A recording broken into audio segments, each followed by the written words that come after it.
If you haven't been keeping up on what Justin Trudeau has been doing along the campaign trail, yeah, it's pretty much exactly what you'd expect. Him saying really dumb shit like the she session and she sells seashells by the seashore, all that other fucking dumb shit he's been on about, and not really thinking about a monetary policy, but he's like a prime minister of a pretty major country. But okay, whatever, you do you gotta pander to your stupid fucking low information base.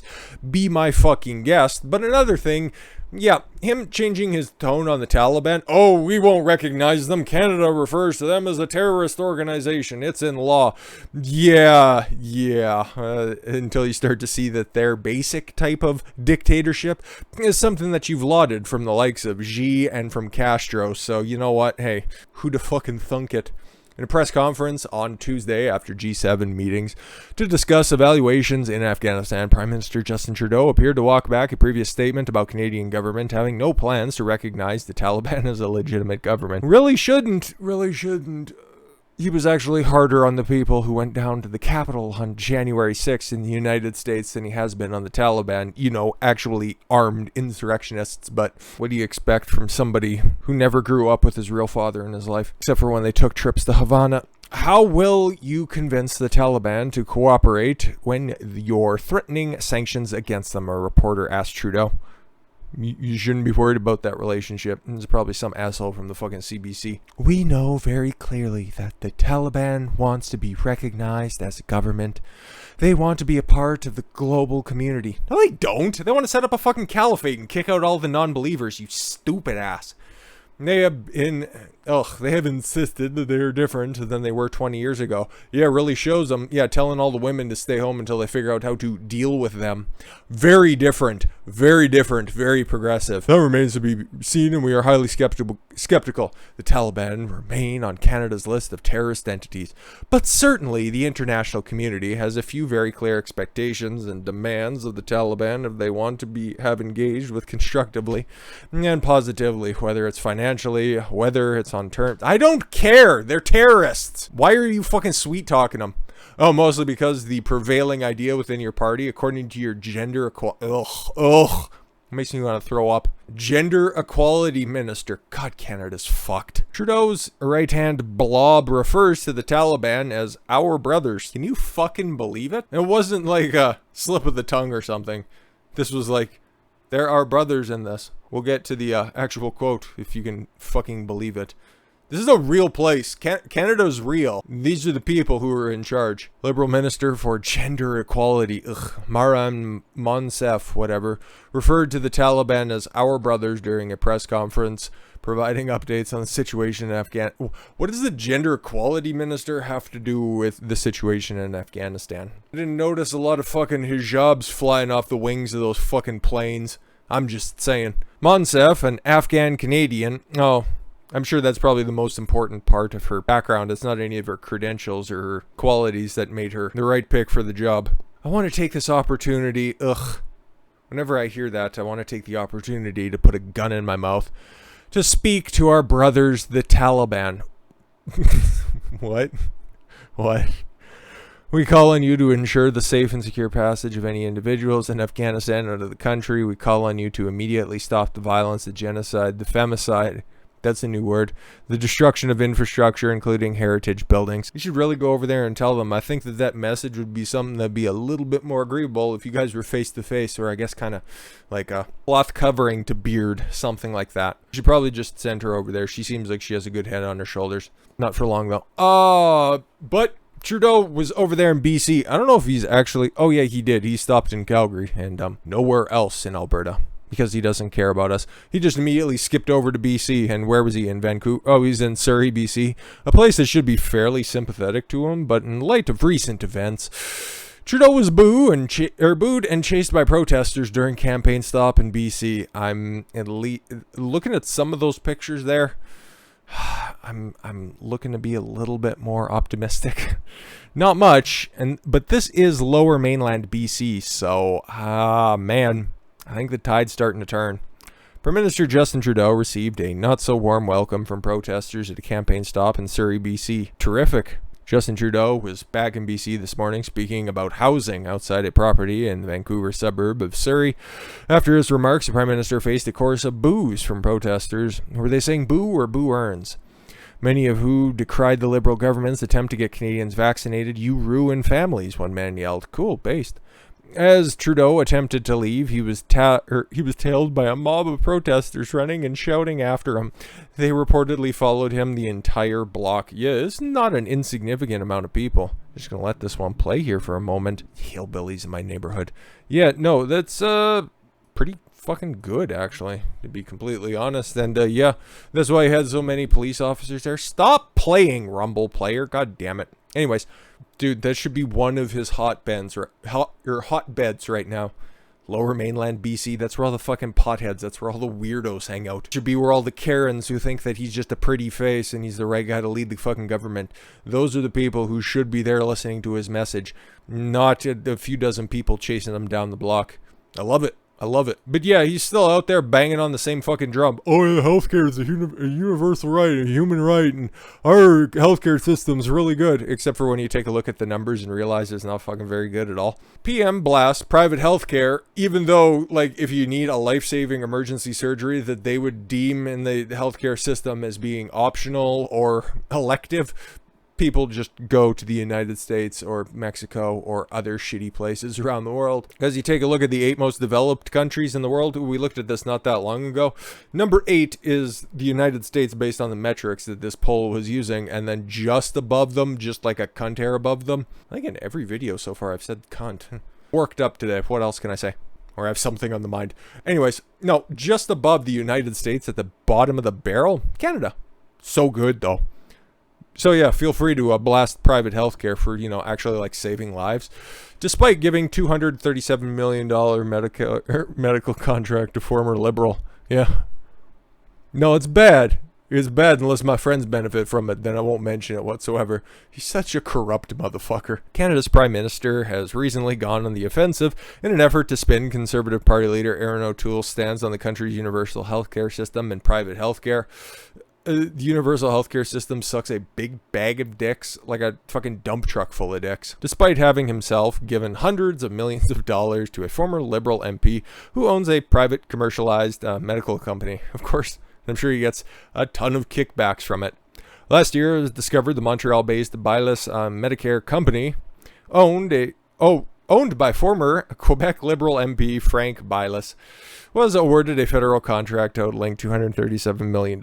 And he gets away with all of it. This is not anything new. This is why SNC-Lavalin was allowed to just go on and, oh yeah, a couple of women fucking left the Liberal Party, but that's alright. He's got a nice smile, I guess. And he has to grow a beard every once in a while to cover the stretch marks around his mouth. Trudeau's Deputy Prime Minister faces investigation over social media posts deemed fake news. Wow, you know you really fucked up if social media is starting to turn on you, because like, she's one of the chief propagandists that's out there. And did she say something that was so fucking out there that they had no other choice but to try to rein her in just a little bit? Let's take a look.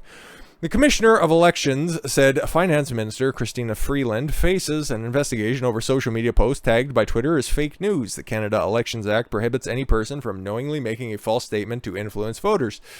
It's what the Liberal Party runs on, for fuck's sakes, but okay.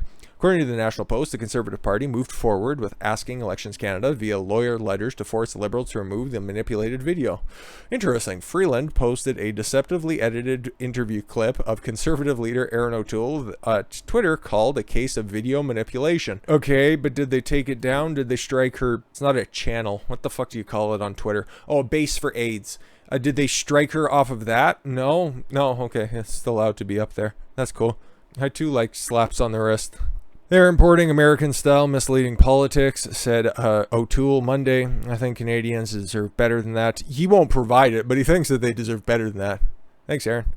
Let me be clear, he said. I 100% support our public and universal healthcare system. It's been the backbone we've relied on in this pandemic, and I still support vaccine passports, and I'm a fucking bald-headed cunt.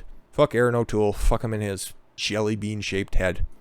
Let's go province to province and figure out where everybody's got vaccine passports. We've talked about Quebec. They've dropped them, and it's get there, get the jab. Otherwise, you don't get to do anything in life. Ontario is quickly approaching. Ontario Liberal leader pressuring Ford on vaccine passports. They're the minority government right now. You couldn't tell by the way that Doug Ford's running the province of Ontario with some of the strictest lockdowns, not just in Canada, in the fucking world. He's a conservative, though. Like, fuck off. As provinces across the country implement vaccine passports, Ontario's Liberal leader, Stephen Del Duca, has called on Premier Ford to consider doing the same. Why?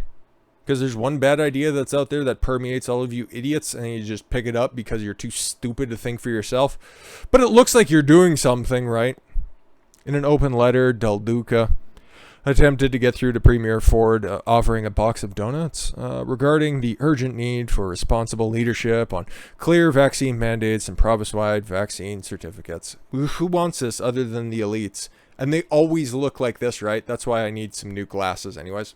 Here, I'm much better, and my head isn't shaped like an egg. I can't see for fuck, so this little bit will be quick. It's either some fucking Karen who's out there saying, oh, won't somebody please think of the children? You gotta go ahead and you need to tell everybody else how to live their life because they're too stupid to make their own choices for themselves. Or you get these fucking beta male simps up there trying to get big daddy government because they were fucking knocked around by people who just wanted to live their own life, and they were stuffed in lockers as a kid, and now they're just trying to strike back at the greater population. These motherfuckers, man, you give them an inch, they take a mile. Or a kilometer, up here in Canada. But apparently his open letter reached the desk of the health minister. A public health doctor says that Ontario vaccine passports coming soon. Dr. Paul, don't know, Uncle Paul, said that an announcement about Ontario vaccine passport should be expected in 1 to 2 weeks. Yeah, he's really holding the line there. He's a conservative. That's why I hate that entire fucking party. Dr. Paul Romulan, sure. President of the Association of Local Public Health Agencies of Ontario, said Wednesday that Ontario is expected to follow the lead of Quebec with the announcement of vaccine passports soon. Why? Has it helped Quebec any? No. Has it just made people's lives a whole hell of a lot more unbearable? Yeah. Are more provinces hopping on the bandwagon as well? Yeah. Manitoba to introduce vaccine passports for interprovincial travel. So in order to leave or come back to Manitoba, which I don't know why you'd want to go to Alberta with Down syndrome, but hey, that's your choice. Manitoba is introducing a vaccine passport to allow fully vaccinated Manitobans to travel between provinces without needing to quarantine on return. That, don't worry, that's fine until you have to get those fucking boosters every 8 months, right? And then it'll always stay 8 months, right? And it's only good. No. Right now, it's only going to be one booster at the 8-month mark. Yep. Yeah, definitely. Just go ahead and believe that. But it's actually gotten worse. Like, this came in June 9th. Because Brian Pallister is a Kevin McCarthy lookalike with AIDS. But BC decided to fucking bite down on this whole fucking hog, my dudes. No medical or religious exemptions. Everybody get the jab to go back to normal. This is the only way that we can do it. Don't mind the new cases of the people that have already received a vaccination or any of the other stories that we're going to cover here to wrap things up. But yeah, no exemptions whatsoever. Get the jab. Don't ask questions. Don't even think about it, bro. People who can't get vaccinated against COVID-19 for medical reasons won't be exempt from BC's upcoming vaccine passport system. How is this legal? How is this, like, even remotely legal? I'm finding a way out of this fucking country. I swear to God. Oh, nor will those who choose not to get immunized for religious reasons. Listen, there are fucking Jehovah's Witnesses out there who won't take blood transfusions, and then they die on a fucking bed for less than this, but they're gonna have to get jabbed? Good fucking luck, my guy. Good fucking luck. Provincial Health Officer Dr. Bonnie Henry, who announced the requirement Monday afternoon, said individuals will have to miss out on discretionary services, which is basically like human life. Remember how they deemed pretty much everybody who is not a big box retail chain non-essential? Now they're just individually telling people that they're non-essential. Remember those steps to genocide? Which one is that? I know we're in the lower third at this point, but it's yeah, it's getting creepy. It's getting creepy. Discretionary services and activities such as dining in restaurants and attending live sporting events, discretionary, under the proof of vaccination requirement is lifted next year. Oh, okay, it's going to get lifted next year. Remember, 15 days to flatten the curve? I bet. This is a temporary measure. Really?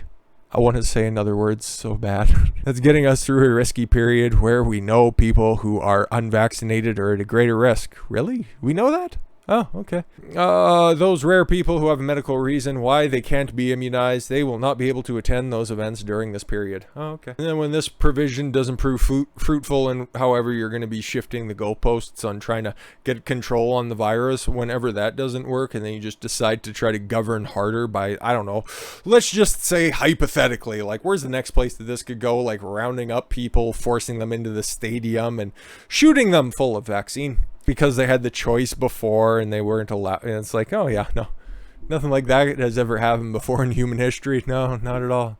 No whatsoever. But this is really, like, this is just such a shakedown power grab attempt. Like, you take a look at this story here, how we're going to wrap up. Oh my God, 698 cases of COVID in BC. Oh my God, in a province that has like millions of people in it. Okay, cool. I find it hard to care anymore. Canadian traveler fined $5,700 each for getting wrong test before returning from the United States. This bitch has red hair. Do you think she has $5,700 disposable dollars? Depends on what she does with her OnlyFans account, I guess. I want you to pay attention to this story. Very close attention. Brittany North, a registered nurse, says after a stressful year and a half working during the pandemic, she needed a break. Too many pop locks, too many TikToks, I understand. So I booked a trip to LA to visit a friend for about a week. Okay, wait a minute. She lived in Vancouver and she needed to de-stress by going to LA? Priorities, bitch. Fucking priorities. Fucking figure some shit out. But just before she returned home, she tested positive for COVID-19, despite being double vaccinated. Wait, what? No! Oh my God! And spending most of her time in California outdoors. Oh my God, Kate Brown is right. We do need masks outside. Oh, fuck this big gay earth. I ended up getting quite sick for about a week to 10 days. I had to quarantine for 2 weeks while I was there. Is that from poppin' or is that from your double vaccination? Questions, just asking. When she recovered, she paid for another COVID-19 test. The result was negative. North said her documentation was checked by the Los Angeles airport and she was given the okay to fly home. I thought I was following every rule I possibly could. Oh, it's that type of mentality that has led us to this situation, you fucking sheep. Oh, it doesn't affect me right now. Until it affects you. Until it affects your pocketbook. Now you can't afford another fucking tattoo, you dumb whore. In a statement, Air Canada says passengers are responsible for ensuring they meet all entry requirements and have all valid travel documents until we want to update it, and pray we don't update it further. Air Canada provides detailed information on its website. Go fuck yourself. She was fined $5,700. I was sick to my stomach. Again, is that another side effect? I don't know. North told CTV News Vancouver that she took another test when she was back in Vancouver and it was also negative. Now you should have took that one to begin with, then you could have been $5,700 at least in the red on the, or in the black in this one, which you were down in Los Angeles and you were probably in many black. I'm still extremely angry and frustrated. Cute girl. Too many, fucking horsehair strapped to her head and too many tattoos for my personal taste. She shouldn't have been fined $5,700. But she also shouldn't have signed up for all of these fucking social experiments that are going on right now, seeing how much Air Canada can fucking get away with.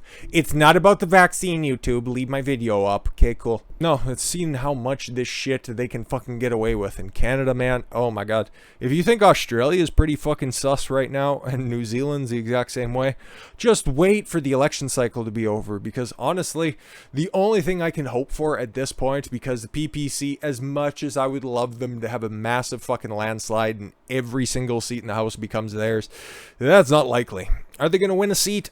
I think Maxime Bernier wins a seat. I think he might end up, or his party at least ends up in a better position than, say, the Green Party. But realistically, like, this is my realistic, super optimistic take, that there is another minority government, okay? Follow me on this one. The Liberals and the NDP, they can form a coalition that is not quite a majority, and again, this is all fucking super optimistic based on everything else that we're seeing right now with people pushing back against vaccine passports and forced anythings. Okay, this is super optimistic. They can go ahead and they can continue their downward spiral into leftism, which always ends up in a fucking degenerative hellhole for them. And you know what? God bless. You guys fucking bid down on that capsule a long time ago. You reap what you sow. Fuck off. But then on the other side of the aisle, the PPC ends up biting into some of that conservative pie there. And then between the two of them, they can form some sort of a quasi-majority government. Maybe. Again, this is being hyper optimistic, and it's not fucking likely whatsoever. I just want the PPC to have their voices heard, because I think that their platform fucking rules. Okay? They're against all of these fucking mandates. The Conservative Party with Erin O'Toole on top, I think that that is a detrimental platform, and that is a dangerous way for that party to go. I just want the PPC to be able to influence them enough to either course correct or get the fuck out of the way. Optimistically, that's what I hope happens, that the PPC becomes a big enough force in order to enact change for the Conservatives, or even just fucking take them over in the next election cycle. I could give a shit what happens to Erin O'Toole, or at least bite into them enough so that they see that the actual right-wing movement in Canada is sizable enough to have its own representation in federal government, which it really should, and that Erin O'Toole just fucks off into the woods somewhere to go sell some more used cars at some fucking worthless dealership in like Thunder Bay or wherever the fuck the cunt's from. Go work on a lobster boat in fucking Newfoundland, you dumbass. And then bring in some new leadership, somebody who actually represents a fucking conservative type of a mindset, and not some kind of pseudo-centrist leftist. But that's being super optimistic. What's likely to happen? The exact same situation we find ourselves in. Maybe the PPC gets a couple of votes. Maybe they get a couple of seats. Conservatives shrink a little bit. The Liberal Party grows a little bit. And the NDP party gets cannibalized by the Liberal government. So that's basically what I foresee actually happening.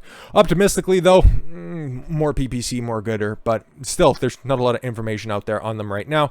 And we're starting to wind down because the vote is supposed to happen September 20th. So fucking... let's start going, Max. I want some campaign material to cover on the channel. Thank you all very much for the gift of your time. I've been Don Consuelo. I want you to follow your gut and get after it. Take care, everyone.